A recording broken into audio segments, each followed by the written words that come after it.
রাহুল, তুমি কিছুক্ষণ চুপ থাকো, আর কোনো কথা বলো না, শুধু দেখতে থাকো। আরে কি হয়েছে সেটা তো বলো।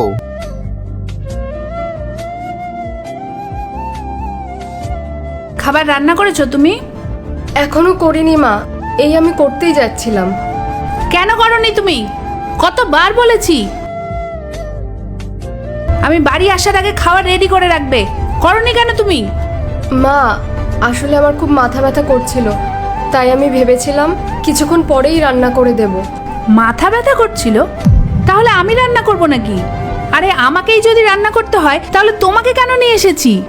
একেতে রান্না করেনি, তার উপর আরাম করে বসে আছে। যাও গিয়ে খাবার বানাও এখন। এই দুটো ছবির ভিতর থেকে যে কোনো একটিকে ভালোবেসে থাকলে ভিডিওটিতে লাইক করে চ্যানেলটিতে সাবস্ক্রাইব করে দাও। আর যদি না করো তাহলে আমি বুঝবো তোমরা ছবি দুটোকে ভালোই বাসো না। আর কমেন্টে লিখে যাও আমিন। আমি সব সত্যি কথা রাহুলকে বলে দেব। আচ্ছা, তুমি আমার ছেলের কাছে গিয়ে আমার নামে নালিশ করবে? আর তোমার কি মনে হয় আমার ছেলে সেটা বিশ্বাস করে নেবে? আচ্ছা, তোমার মনে আছে তুমি এই চেষ্টাটা আগেও করেছিলে? তার থেকে ভালো হবে তুমি 15 মিনিটের মধ্যে আমার খাবারটা রেডি করে দাও, না হলে কি হবে সেটা তো তুমি বুঝতেই পারছো। ঠিক আছে মা।